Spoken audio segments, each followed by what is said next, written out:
afternoon, everyone. So we are in the group 9. So our topic is all about justice and fairness. So I have a question. What is the difference between justice and fairness for sa inyong own understanding? Abby? Wait. Justice and fairness. Difference nila sa For me, justice is it's governed by the law or governed by the abiding by the law or more on it's about the government. While the fairness is about us. It's about us to treat everybody fair. Understand? Please read everyone. Justice is the concept of treating people fairly and justice and fairness. Justice is the concept of treating people fairly and giving them what they deserve. It can also refer to the legal system that judges who should receive benefits or burdens, while fairness is the equality of making judgments that are free from discrimination. So justice is about applying rules and laws equally to everyone. So sakto tong game ni Abby. But fairness is about treating or how we treat people in a way that that is free from biases, favoritism, or injustice, and even discrimination. That is fairness. Sabot lang mo? Yes. Wala ka kasabot lang? Ang justice, next is tax justice. And explain. How much justice? How much? Involves fairness in how much the government takes money from citizens, rather how much taken.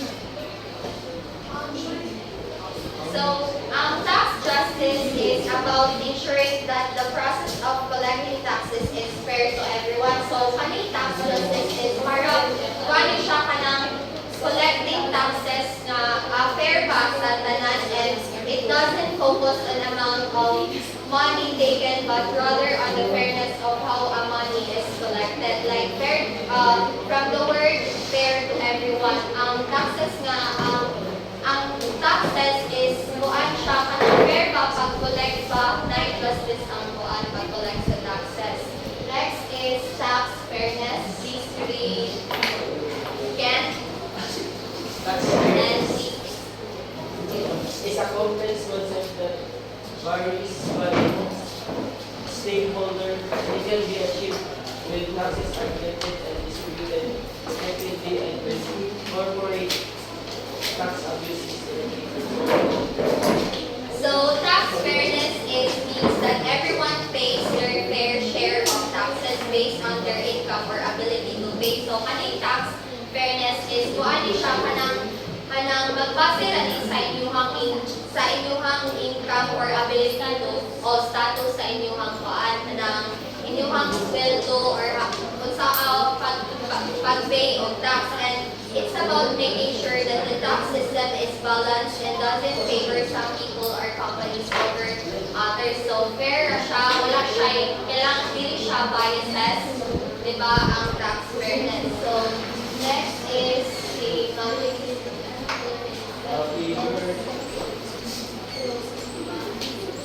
next big one.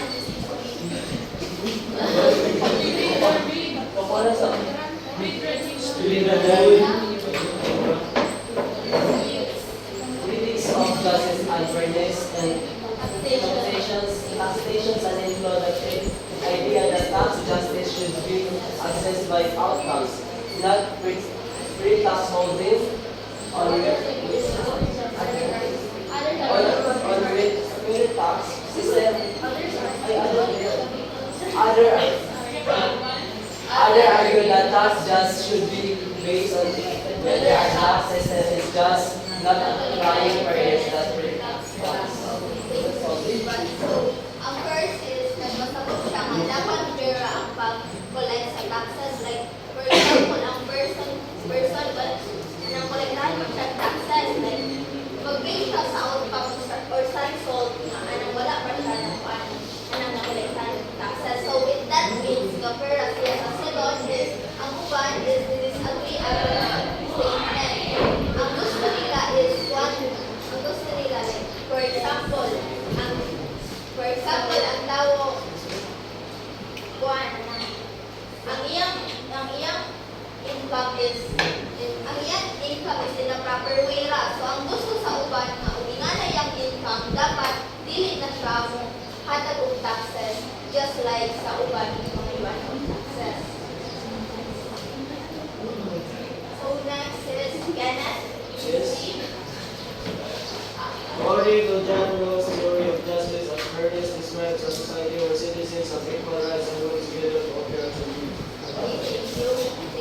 So, according to general theory, like, ang justice is fair din siya no matter what is the background of a person.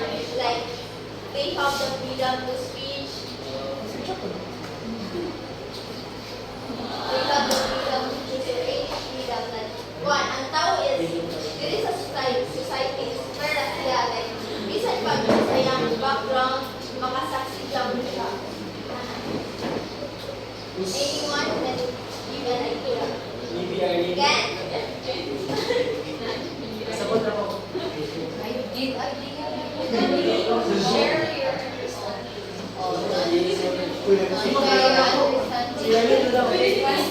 Sabangan ko kali. Kasi lain, gusto mo share.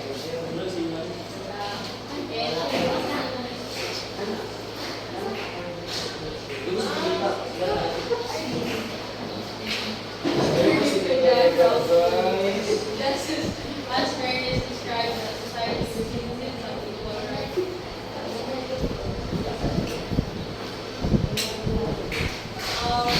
Based on the text, he believes that justice is fairness.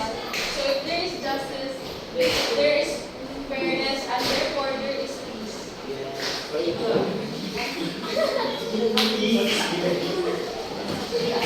Taxation.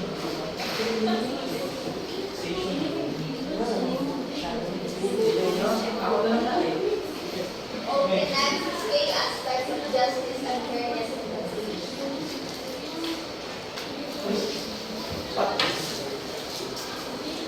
Aliana?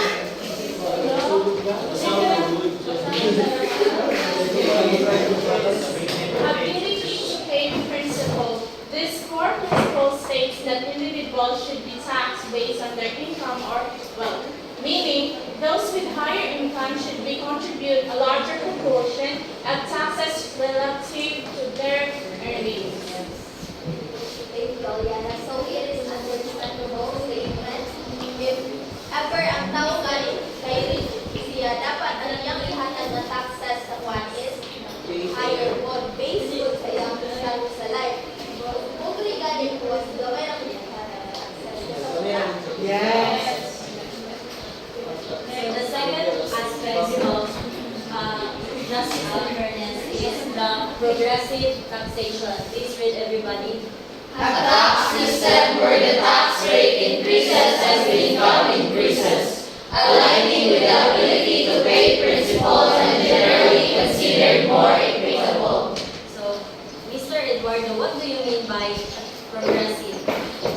Progressive is, for example, a country, a progressive country is continuous on the growth or national enhancement or may mga problems that are being addressed.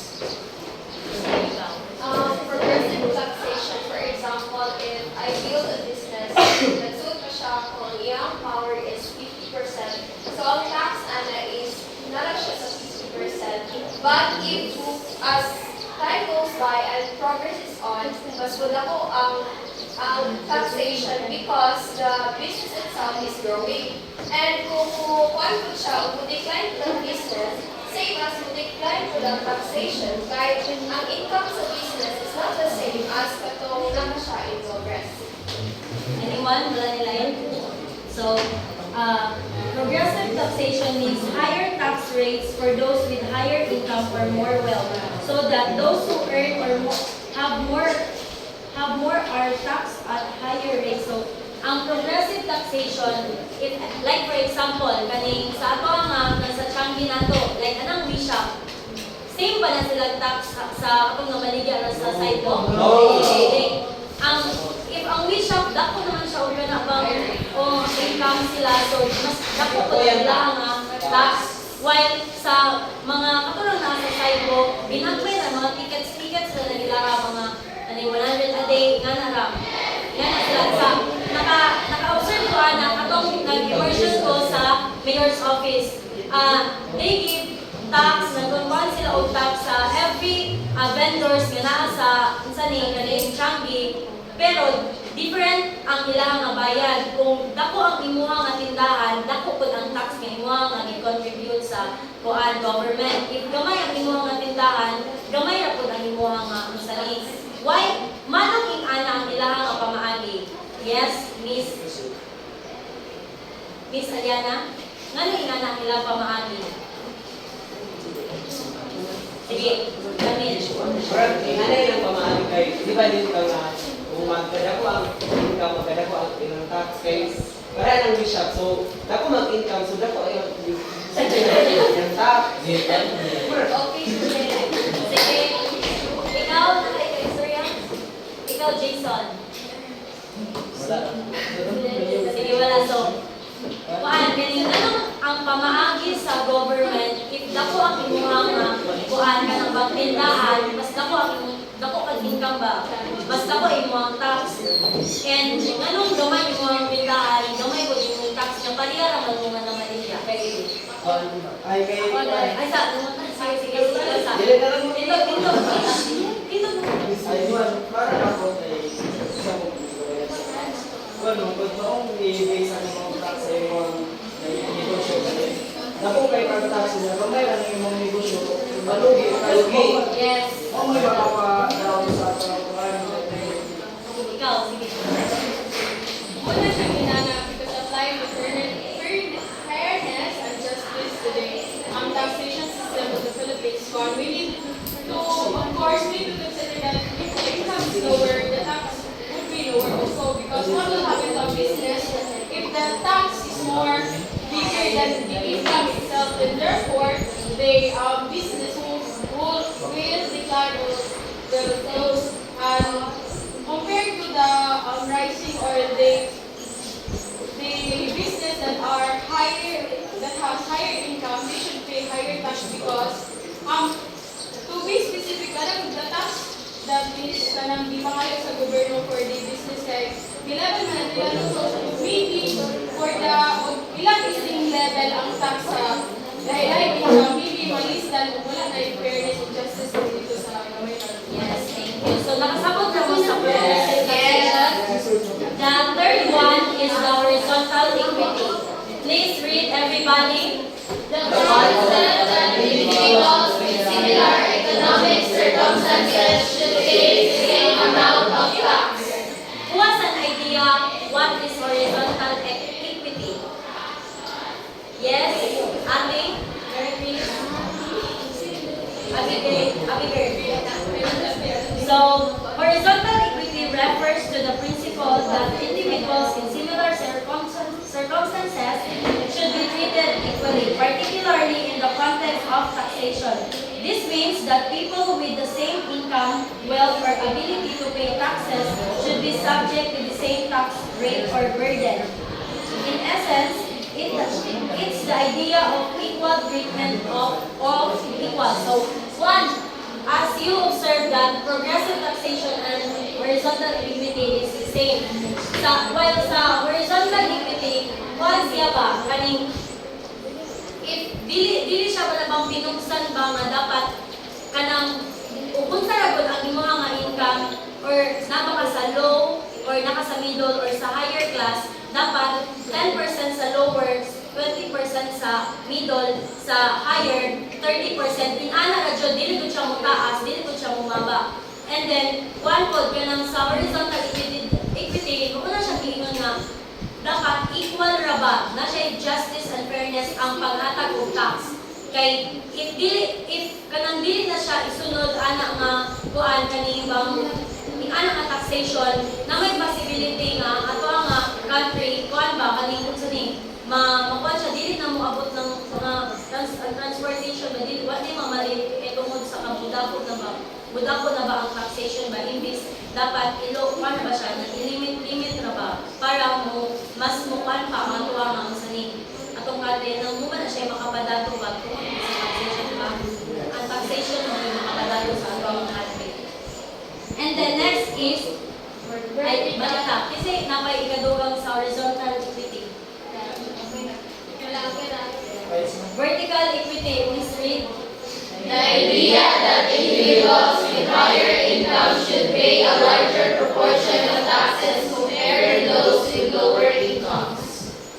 So, in vertical equity, it is a method of collecting income tax in which the taxes paid increase with the amount of earned income. The driving principle behind vertical equity is that those who have the ability to pay more taxes should contribute more than those who are not. So, dili po sa lahi po siya sa horizontal kung ang po siya kalayan kay ang vertical equity, kuwan siya ba?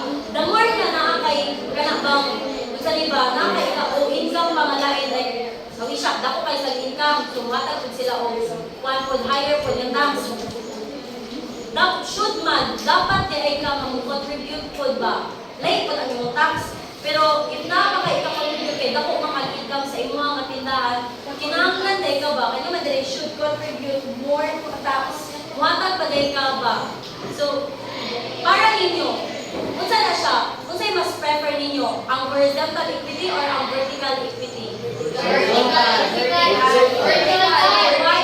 Sa ikaw, sige, please. I believe vertical equity is the best. Kay. Kay kuan, for example, I give you 10 pesos, that is my last money. Then he gives you 100 pesos knowing nga minilyon iyang kwarta. Ako ihatag nimo tanan niya siya gihatagan na kaniya mas dako na ako pero siya imong gi-prefer. What will happen to the economy kung siya na permi ang madato? Ay, kuwan ba? Inani ang kuwan ba? Kani ba, kung maoray ako ang mapayag rin sa akong business, is muna ang level akong tax na ko ihatag nimo. When dali siya, kay progressive siya, basta ko ang iyang income is, ang iyang tax is basta ko dapat, kay basta ko pa rin earnings. Yes. Horizontal. Sige, ikaw. For me, I prefer horizontal because when we say vertical equity, that doesn't mean na mas dako ang imong sweldo is it's more kung ano kaya mo kauban na kapalabihan kung bantay mo dili ibig sabihin nga mas dako ilang businesses is mas dako ilang nagawan. Ibig sabihin is mas dako ilang business mas dako ilang gasto, mas dako ang ilang profit o mas dako ang ilang tax. So I have preferred to more horizontal kay pag sa horizontal ng area, it's the same level. Isang gamay ang imuhang profit or ang imuhang income. Dami kasi hindi nga gamay lang ang imuhang makatago sa inyo. Sige, ikaw. Unsay mas prefer ninyo? Sige, sir. Marami ang inyo. Sige, ikaw. Sige, paminaw. Vertical ka dapat kaya nato ang label sa iyong business. Kaya atong bakit sa itong horizontal. Pero yung sa label sa iyong business mo, kaya may atong since may atong tapay may iwan, mayroon fairness, for example, nato sa ako ang iatag nimo, siya nga gamay, so wala na fairness. Anak kay mas ako para po I go with vertical equity because in vertical equity there is inclusivity. Like when it comes to business, Marshall, i-welcome po ang mga board that they can also, for example, kung public pa sila, plus dako pang ilang bayaran nga tax. So in that way, mura na noon, hindi na noon sila mga kuha into business. Then, kailangan sa vertical equity, di ba, mas dako may mo, dako mga tag-ang kuhaan, rich, sa support. It is one, even today, makita ko din mga vertical equity mas exist doon siya kay, for example, kanang mga wish up, kapati mo sa mga pageantry. Saan sa pageantry, aside from bayad sila tax, matabang mo sila sponsors sa community. Nakas Arlene, kung doon yan answer. Ako din.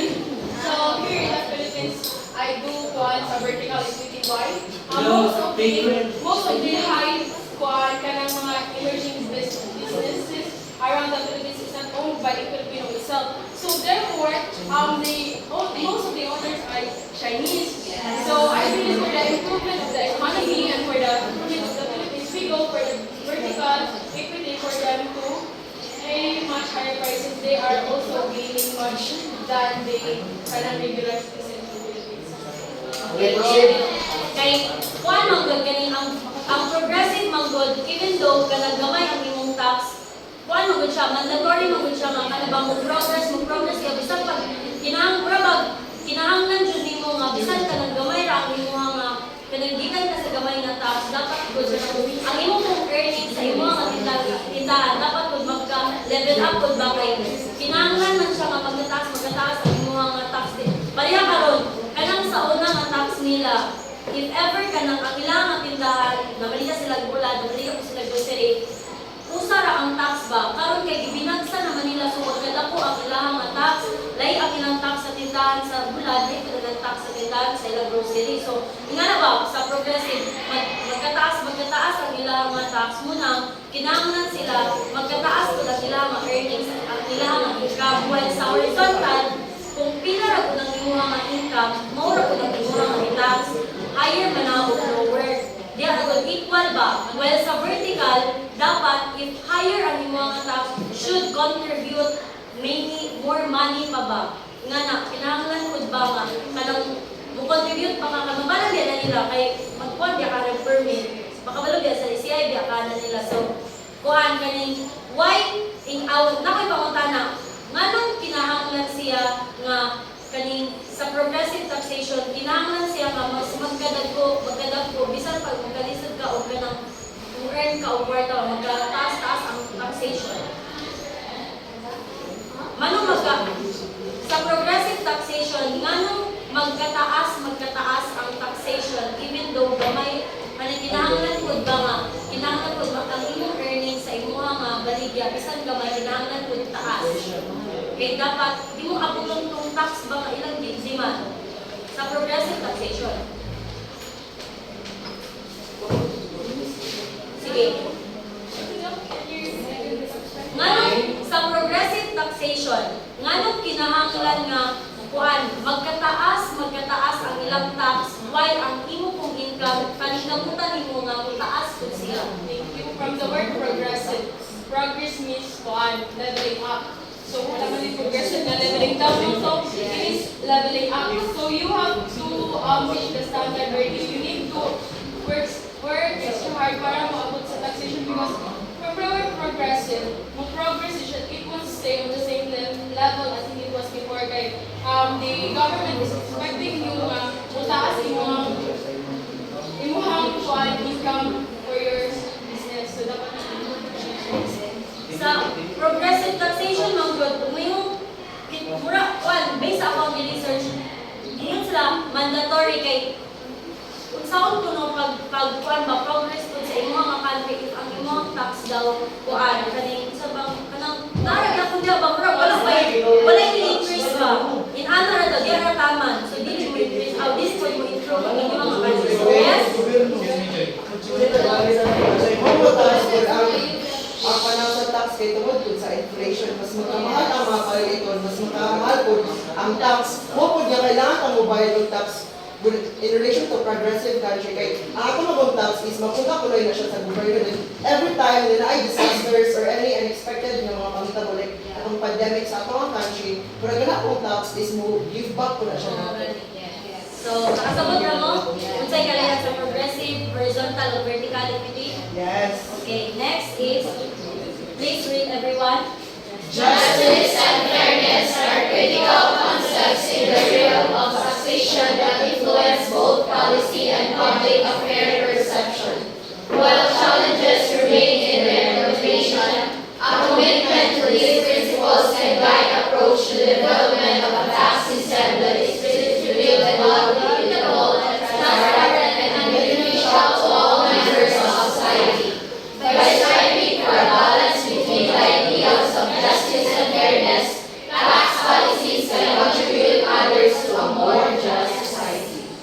nakasabot mo sa inyong basa from this side sa inyong nasabtan ana ang conclusion. Sige, basa.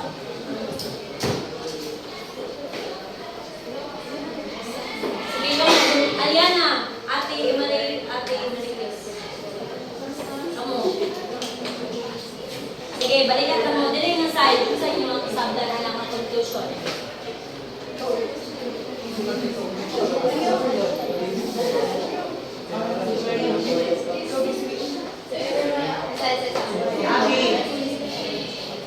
Sige, Abi, ikaw sa una.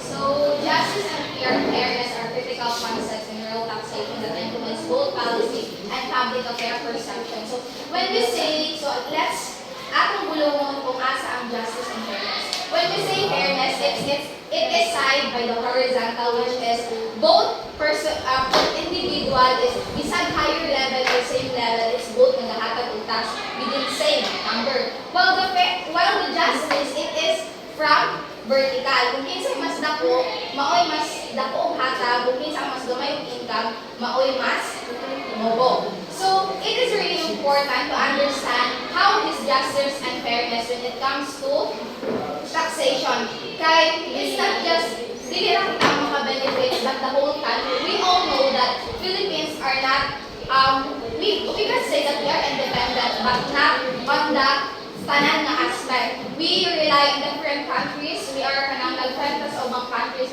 just to contribute or to sustain sa mga foods or mga resources na wala sa ato. So, through the justice and the fairness or through the vertical taxation is maka-benefits ta. Well, kay kung ano ko kung balansi ko, no, kung ang mga biggest businesses is mas lapos na contribution to another country. So, there is a tendency that our country might be, will be progressive, which is mas magdadagan ang infrastructure, mas magdadagan ang building, at mas magdadagan ang resources nga naa sa ato.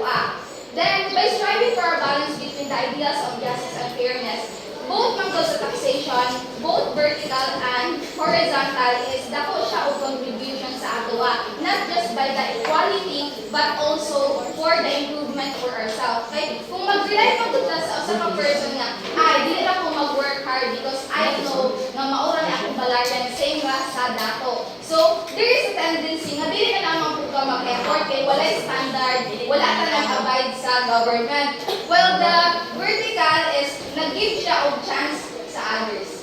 Yes.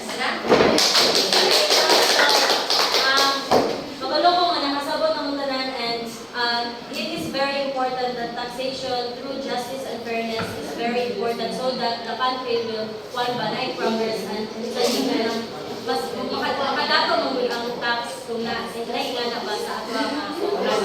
So I hope you learned something and thank you for everything. Ibang prase, Ibang preto.